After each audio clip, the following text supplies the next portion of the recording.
Hello class 12th. In this video we are going to discuss about the next topic, depression of freezing point.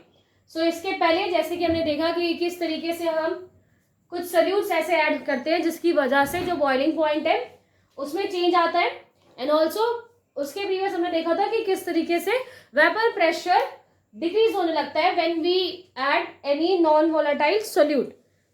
सो उसी से related आज ये topic है, depression of freezing point.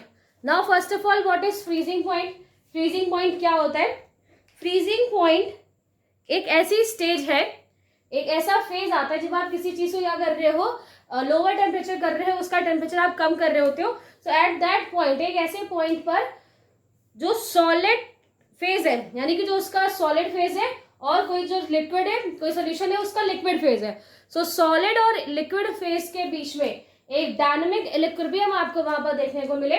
मतलब जितने molecules liquid से solid में बदल रहे हैं उतने ही सॉलिड से आपको लिक्विड में बदलते हुए दिखे. सो एक डायनामिक कंडीशन जब आपको वहां पर देखने को मिलती है, सो उस पर्टिकुलर पॉइंट को हम क्या बोलते हैं? Freezing point.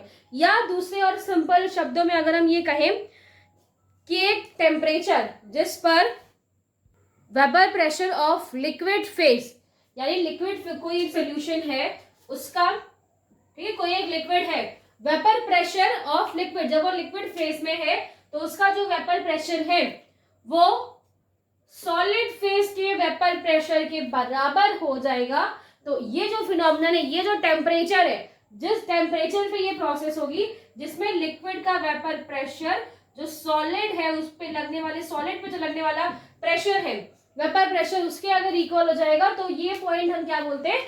फ्रीजिंग पॉइंट बोलते हैं. इसके प्रीवियस जैसे हमने देखा था कि जब बॉइलिंग पॉइंट को हम डिस्कस कर रहे थे तो वहां पे जो वेपर प्रेशर ऑफ लिक्विड है वो एटमॉस्फेरिक प्रेशर के बराबर होता है, बिकॉज एटमॉस्फेयर में क्या है, जो गैसेस इन्वॉल्व होती है, इसलिए हमने वहां पे एटमॉस्फेरिक प्रेशर देखा था. बट अब यहाँ क्या है कि लिक्विड पे जो प्रेशर अप्लाई हो रहा है, vapour pressure of liquid, vapour pressure of solid phase, यानी कि जो भी कंपोनेंट है या जो भी सॉल्वेंट है, सोल्यूट है, जो भी है, वो वेपर में उसके जो वेपर प्रेशर है वो सॉलिड फेज में उस पर जितना प्रेशर लगाते हैं.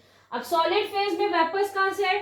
सो सॉलिड है लेकिन उसमें क्या होता है, कंप्लीटली खाली तो कुछ नहीं है, वहां पे एयर के मॉलिक्यूल्स हैं. सो वो जो प्रेशर वहां पर अप्लाई कर रहे हैं वो प्रेशर इस लिक्विड द्वारा जनरेट होने वाले या लिक्विड फेज में जब वो था और वहां पे जो वेपर प्रेशर था उसके इक्वल हो जाए तो उस टेम्परेचर को हम क्या बोलते हैं? फ्रीजिंग पॉइंट बोलते हैं.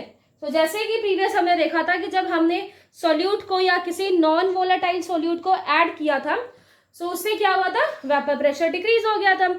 अब क्या है, अब जब हम कुछ ऐसे नॉन वोलेटाइल सॉल्यूट्स को ऐड करते हैं जिससे जो फ्रीजिंग पॉइंट होना चाहिए, मतलब जैसे फॉर एग्जांपल वाटर है, उसका water point freezing point 0 degree Celsius पे क्या होना चाहिए? उसको फ्रीज हो जाना चाहिए. बट वो 0 डिग्री सेल्सियस से ना फ्रीज होकर उससे भी कम या उससे भी लो टेम्परेचर पर वो फ्रीज होता है. तो इसे हम क्या बोलते हैं? Depression of freezing point. That means कुछ ऐसे सोल्यूट्स आप ऐड कर दो जिससे जो डिप्रेशन, सॉरी, जो फ्रीजिंग पॉइंट है वो उस फ्रीजिंग पॉइंट से भी क्या हो जाए? लो हो जाए. दैट मीन्स एक ऐसा पॉइंट जिस पर एक नॉर्मल सोल्यूट, एक नॉर्मल सॉल्वेंट अपने एक नॉर्मल टेम्परेचर जिससे वो लिक्विड से सॉलिड फेज में चेंज हो गया था, और वो जो टेम्परेचर था उसे ही हम क्या बोल रहे थे? Freezing temperature. और थोड़ी सी साइंटिफिक डेफिनेशन देने के लिए हम बोल सकते हैं vapour pressure of liquid phase, जो वेपर प्रेशर लिक्विड फेज में लग रहा था वो इक्वल हो जाए vapour pressure of solid phase का. ये कैसे होगा? ये इक्विलिब्रियम के प्रोसेस के थ्रू होगा. ठीक है, इनके बीच में एक इक्विलिब्रियम की प्रोसेस जब जनरेट हो जाएगी देन ये प्रेशर यहाँ पर इक्वल होने लगेगा और वो टेम्परेचर फ्रीजिंग पॉइंट है. बट कुछ ऐसे सॉल्यूट हम वहां पर ऐड कर दें जिनकी प्रेजेंस में जो freezing point, exact freezing point होना चाहिए. फॉर एन एग्जाम्पल यहाँ पे वाटर का एग्जाम्पल है जिसका फ्रीजिंग पॉइंट 0 डिग्री सेल्सियस है, पर वो 0 डिग्री सेल्सियस पे ना फ्रीज हो, उससे भी कम, उससे भी लो टेम्परेचर हो जाए, उसका थोड़ा सा और भी कम टेम्परेचर आपको यहाँ पर देखने को मिले. सो और लो टेम्परेचर पे अगर वो फ्रीज होने लगता है तो इसे ही हम क्या बोलते हैं?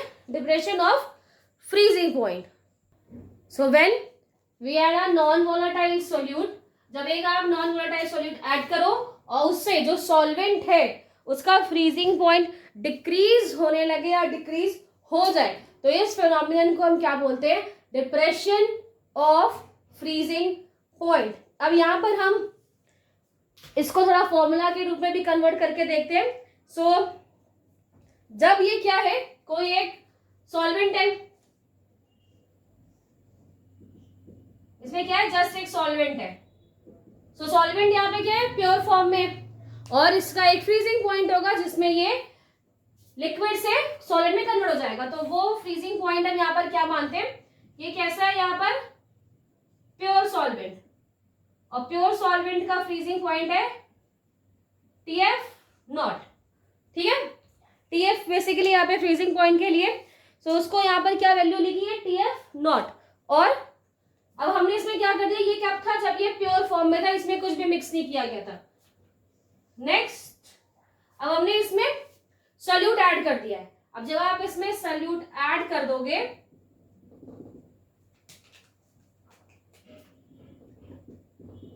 तो इसका फ्रीजिंग पॉइंट क्या हो जाएगा, कम हो जाएगा, और जो नेक्स्ट फ्रीजिंग पॉइंट है दैट इज TF।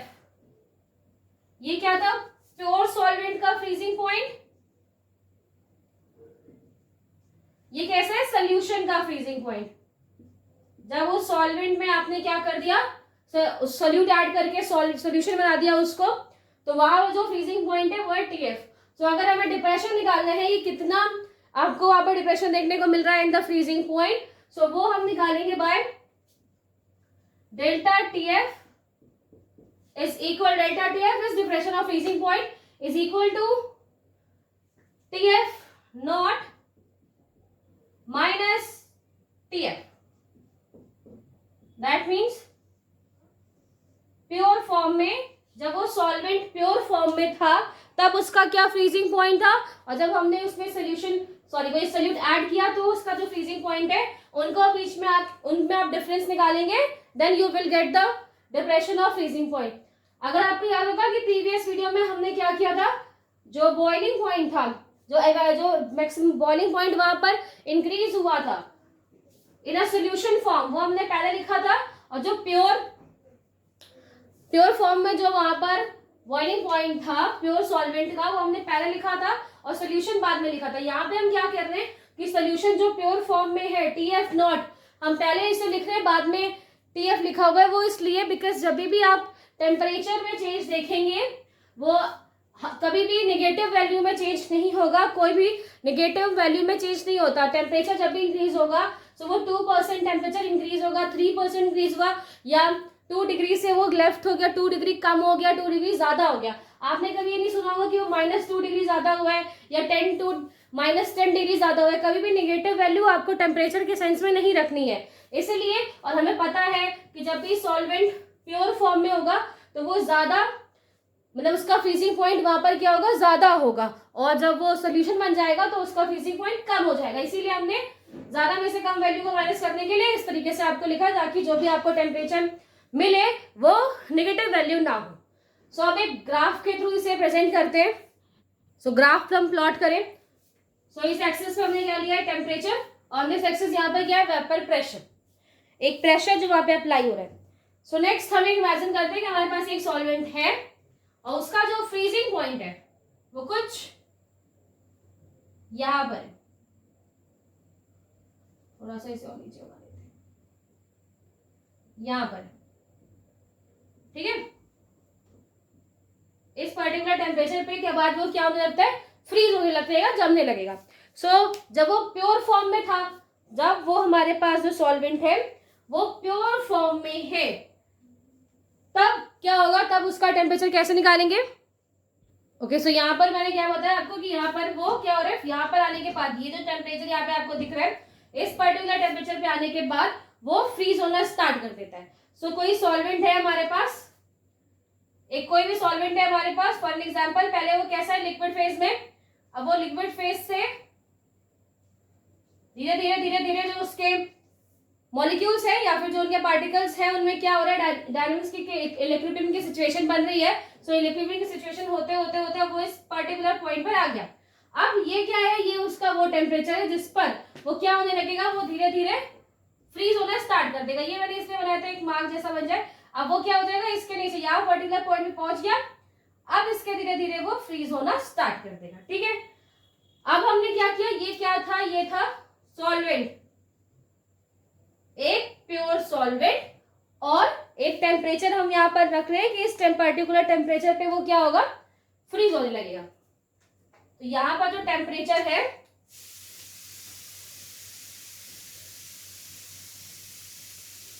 ठीक है, यहाँ पर हमें एक टेम्परेचर मिला, प्योर सॉल्वेंट का टेम्परेचर है, तो इसे हम क्या बोलेंगे, TF नॉट।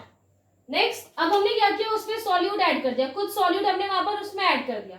जब हमने उसमें सॉल्यूट ऐड किया तो वेपर प्रेशर कम हो जाएगा, वेपर प्रेशर डिक्रीज होता है, पता है वेपर प्रेशर डिक्रीज हो जाएगा अगर, सो वेपर प्रेशर अब पहले यहाँ पर था कुछ, अब वो डिक्रीज हो चुका है लिक्विड का, अब ये वेपर प्रेशर फॉर एग्जांपल इतना ही है, और अब ये क्या हो रहा है, अब ये क्या हो रहा है, धीरे धीरे धीरे धीरे, बट जो इस पर्टिकुलर पॉइंट पे पहले फ्रीज हो जा रहा था वो अब इस पर्टिकुलर पॉइंट पे फ्रीज ना होकर उससे नीचे, थोड़ा नीचे आपको जो वैल्यू दिखाई दी है, यहाँ पर जो मैंने पर्टिकुलर बनाया, इस पर्टिकुलर पॉइंट पर या इस पर्टिकुलर टेम्परेचर पे जब वो पहुंचता है तब वो फ्रीज होना स्टार्ट कर रहा है, एंड देन आफ्टर वो क्या होता है, फ्रीज होता चला जा रहा है। ठीक है, सो यहाँ पर जो टेम्परेचर मिला, अब ये जो टेम्परेचर आपको मिलेगा, इस टेम्परेचर को हम क्या बोलेंगे, TF, और ये क्या है, ये वो टेम्परेचर है जिस पर आफ्टर द बीइंग सोल्यूशन, जब वो सोल्यूशन में कंप्लीट कन्वर्ट हो गया, सोल्यूशन उसका फॉर्म हो गया, और सोल्यूशन फॉर्म होना बेसिकली जो उसमें सॉल्यूट को हमने ऐड किया, तो उस जो बॉइल फ्रीजिंग पॉइंट उसका पहले ज्यादा था, वो पहले से कम हो जाता है, और जो इनके बीच का डिफरेंस है, जो इनके बीच में आपको यहाँ पे डिफरेंस दिखाई दे रहा है, डेल्टा TF जो दिखाई दे रहा है, वही डिफरेंस हमें यहाँ क्या निकालना है, डिप्रेशन ऑफ फ्रीजिंग पॉइंट, और वो आप कैसे निकालोगे, अगर आप यहाँ पर देखो तो ये TF नॉट यहाँ पर बड़ी वैल्यू होगी, बिकॉज अगर यहाँ पे 0 है तो 10, 20 जो भी आपने वैल्यू ली है, 30, 40 इस तरीके से क्या हो रही है, वैल्यू बढ़ रही है। सो TF डॉट यहाँ पर ज्यादा है और TF यहाँ पर कम है, तो बड़ी वैल्यू में से आप स्मॉल वैल्यू को माइनस कर देंगे, डिप्रेशन डिफरेंस निकालेंगे, so you will get the depression of freezing point. ठीक है, ये ग्राफिकल प्रेजेंटेशन किया हमने। आफ्टर दैट, जैसे कि प्रीवियस मैंने आपको बताया था, जो भी रिलेटेड बॉइलिंग पॉइंट है यहाँ पर, या वहां पर जो भी बॉइलिंग पॉइंट में एवोल्यूशन हुआ था, वो वहां पर किसके रिलेटेड था, उस पर्टिकुलर सोल्यूशन में मौजूद मोल कंसेंट्रेशन के ऊपर, और मोल कंसेंट्रेशन में भी बेसिकली हमने मोलारिटी की बात की थी, कि जो नंबर ऑफ मोल्स है in the sense of molarity, वो क्या होता है, उसके डायरेक्टली प्रोपोर्शनल है, यानी जो evolution of free boiling point है उसके डायरेक्टली प्रोपोर्शनल था। तो यहाँ पर भी क्या होगा, बिकॉज ये भी सोल्यूशन है, सो इनमें जो फ्रीजिंग पॉइंट है या फिर जो डिप्रेशन इन फ्रीजिंग पॉइंट है, ये इसमें मौजूद जो सॉल्यूट के पार्टिकल्स है उनकी उसकी मोलारिटी के डायरेक्टली प्रोपोर्शनल होगा। So delta TF directly proportional to M for molarity, molarity that means molar concentration, कितने मोल्स वहां पर मौजूद है इस रिगार्डिंग। नेक्स्ट, अब हम क्या करेंगे, इस जो प्रोपोर्शनल का साइन हमने यूज किया, अब इसे हमें हटाना है, तो उसके लिए हमें वहां पर एक कांस्टेंट यूज करना पड़ेगा, KFM। Now what is KF? KF क्या है एक्चुअली, यहाँ पर एक डिप्रेशन कांस्टेंट है, depression of freezing point constant. So here KF is freezing point of depression constant, और molar depression constant, also cryoscopic constant भी इसे हम यहाँ पर बोलते हैं। सो बहुत सारे नाम है, आप कोई भी वर्ड यूज यहाँ पर यूज कर सकते हैं। बेसिक बात ये है कि जो KF है, freezing point of depression constant, ये डिपेंड किस पे करेगा, तो ये डिपेंड करता है ऑन सॉल्वेंट, सॉल्वेंट के ऊपर डिपेंड करेगा, और सॉल्वेंट अलग अलग हो सकते हैं, तो उसके अकॉर्डिंग यहाँ पर जो ये कांस्टेंट है, ये सब सॉल्वेंट्स के लिए अलग अलग होता है। इसकी unit that is kelvin kg पर मोल। तो ये क्या है, इसकी यहाँ पर यूनिट बताई गई, यही प्रीवियस आपके आई थिंक KF की जो kb की वैल्यू वहां पर थी बॉइलिंग पॉइंट के रिगार्डिंग, तो सिंस यहाँ पे आपको बताया गया। और ये बात आपको याद रखनी है कि जो KF है वो सॉल्वेंट पे डिपेंड करेगा, जैसा आप सॉल्वेंट यूज कर रहे हो उसके अकॉर्डिंग KF की वैल्यू होगी। सो ये हमने यहाँ तक पढ़ा, जिसमें हमने ये फॉर्मूले को यहाँ पे निकाल लिया। आफ्टर दैट जो मोलारिटी है, मोलारिटी को आप थोड़ा सा और एक्सप्रेसिव वे में लिखें, जो आप molar mass and given molar mass के सेंस में लिखो। सो उसे हम कुछ इस तरीके से रिप्रेजेंट कर सकते हैं। तो कुछ इस तरीके से भी यहाँ प्रेजेंट कर सकते हैं, जिसमें एम की जो वैल्यू, एक्चुअली एम की जो वैल्यू है वो W2/m2 into multiply with 1000/W1। W2 यहाँ पर क्या है, गिवन मास ऑफ सल्यूट। मैंने आपको बताया था कि 1 आप जब भी यूज कर रहे हैं तो वो सॉल्वेंट के लिए है, और 2 आप जब भी यूज करोगे तो वो सोल्यूट के लिए है। तो यहाँ पर W2 क्या है, गिवन मास ऑफ सल्यूट। ये क्या है, मोलर मास ऑफ सल्यूट। ये क्या है, W2 given mass of solvent. ठीक है, 1 जहां पर भी है वो सॉल्वेंट के लिए, 2 जहां पर भी है सोल्यूट के लिए। सो इस तरीके से आपको ये फॉर्मूला यहाँ पर मिला। मैंने आपको पहले जितनी बार बताया हुआ है कि जो भी चेंजमेंट हो रहा है या फिर जो भी आप कोलिगेटिव प्रॉपर्टी देख रहे हैं यहाँ पर, वो किस पे डिपेंड है, वो सोल्यूट पे डिपेंड होता है। एंड सोल्यूट की अगर आप मोल्स निकालना चाहें तो ये M2 क्या होता है, ये मोलर मास ही है किसका, सोल्यूट का। सो वो भी आप यहाँ से निकाल सकते हो। M2 is equal to KF multiply W2 1000 M2 तो वैल्यू निकालनी है हमें, डेल्टा TF एंड W1। तो इस तरीके से आप क्या कर सकते हैं, कितने मोल्स है किसके, जो सल्यूट हमने वहां पर यूज किया है उसके कितने मोल्स है, वो आप इस तरीके फॉर्मूले से भी निकाल सकते हैं। सो ये जो हमने आज यहाँ पर पढ़ा अबाउट द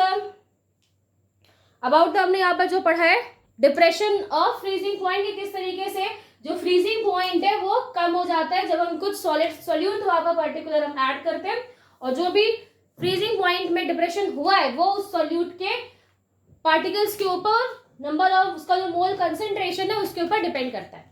सो ये चीजें हमने यहाँ पे पढ़ी। इसमें आपने जो डिप्रेशन ऑफ फ्रीजिंग पॉइंट है, इसमें आपने जो कांस्टेंट पढ़ा KF, और इसके previous relation of boiling point में जो आपने कांस्टेंट पढ़ा था KV। एक्चुअली हम ये दोनों ही जो कांस्टेंट है यहाँ पर डिपेंड है सॉल्वेंट पर ये निकाले कैसे जाते हैं। अगर आपको कभी निकालना हो किसी सॉल्वेंट का कि KF और KV की वैल्यू, तो आप वो कैसे निकालेंगे। So these are the 2 formulas जिसका आप यूज कर सकते हैं।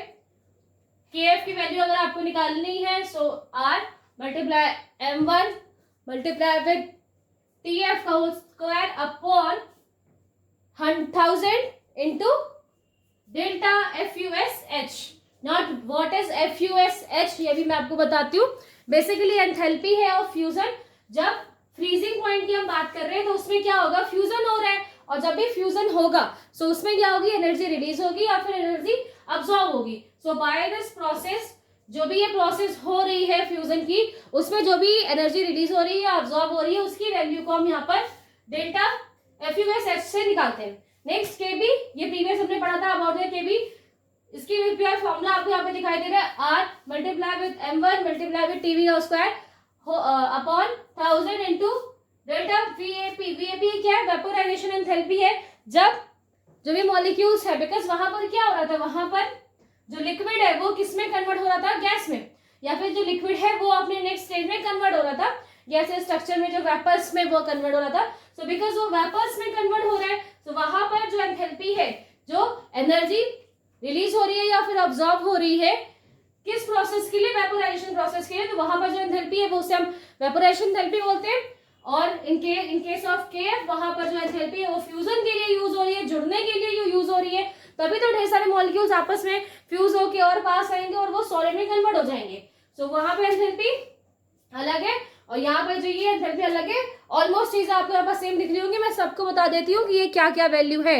R stand for gas constant, M1 molar mass of solvent, TF freezing point of solvent, TV freezing point of boiling point of solvent. Next, ये सारी वैल्यूज ही आपको यहाँ पर अलग अलग दिखाई दे रही है। R दोनों में कॉमन है, M1 M1 दोनों में कॉमन है। यहाँ पर हम फ्रीजिंग कांस्टेंट चेक कर रहे हैं तो इसलिए हम फ्रीजिंग पॉइंट को देखेंगे। यहाँ पर हम बॉइलिंग पॉइंट चेक कर रहे हैं तो यहाँ पर हम बॉइलिंग कांस्टेंट को यहाँ पे चेक कर रहे हैं तो वहां पर जो इसका बॉइलिंग पॉइंट है किसी भी सॉल्वेंट का उसको देखेंगे। 1000 delta f u is the enthalpy of fusion, fusion में जो एंथैल्पी वहां पर यूज हो रही है, and delta v a b that means vaporization enthalpy of, ठीक है, vaporization enthalpy of any solvent जो भी वहां पर यूज किया गया है। तो यहां तक आपने जो पढ़ लिया that is third colligative property is completed.